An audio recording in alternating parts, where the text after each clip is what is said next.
It's time to put our minds in its rightful place of allowing time to be. As the mind out of control doesn't live in the present moment, it lives in the past and projects into the future.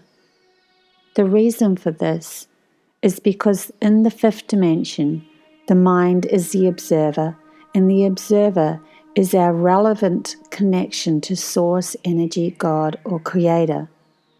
But when the mind, as the observer, was disconnected from Source Energy eons ago in the fall of humanity, we were taught to never trust our right hemisphere that not only held our imagination and intuition, it also held the connection and knowing of Source Energy or God. So humanity couldn't look from the observational point of view anymore, or through its connection to the God or Source Energy we are.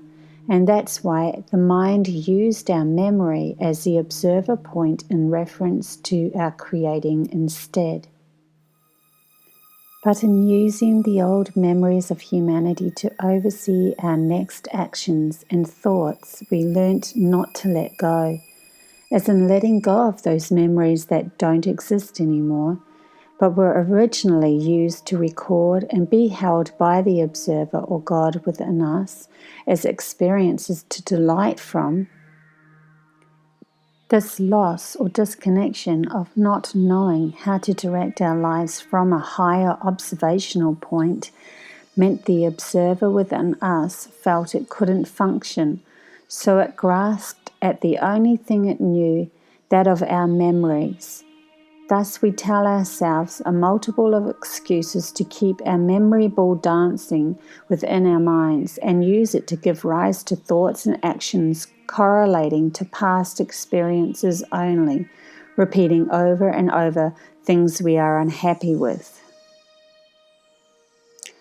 The mind that has overtaken all authority of our creation as well as our ability to consume or let go will grasp at the past to remember the nightmares and project them into the future, causing actions of the same nightmares, bringing them back around into our reality again to prove it is the Lord of all, that it has the right, and it's overprotecting of our creating.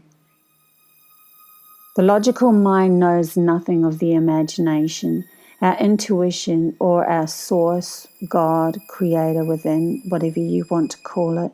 So it can only create from the past, and if your energy was already born into unhappy situations because you left your last life unhappy, then the mind can only start from all of those unwanted feelings and emotions as well.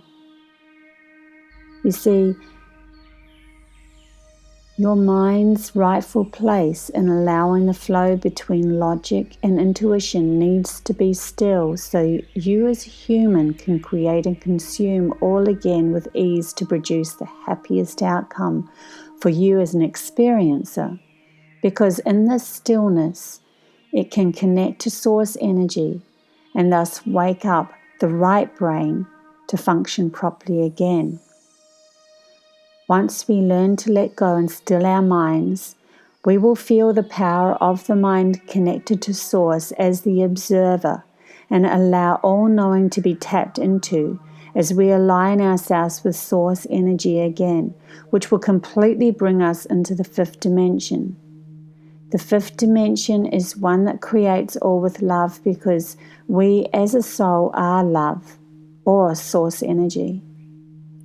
Humanity isn't completely severed from the right brain in this reality, so we can connect again. We still have this connection through the corpus callosum or red bridge at the base of the brain, but in belittling the parts of ourselves that have the right brain activities, we start a war within which is reflected outside of us. In this ignorance, we appear quite crazy going around in circles, expecting change from outside of ourselves. An experiment was done by Dr. Ramachandran on a person whose brain was disconnected completely from each hemisphere, so he could communicate to each hemisphere entirely on its own. When he asked the left brain if it believes in God, it said no. When he asked the right hemisphere, it said yes.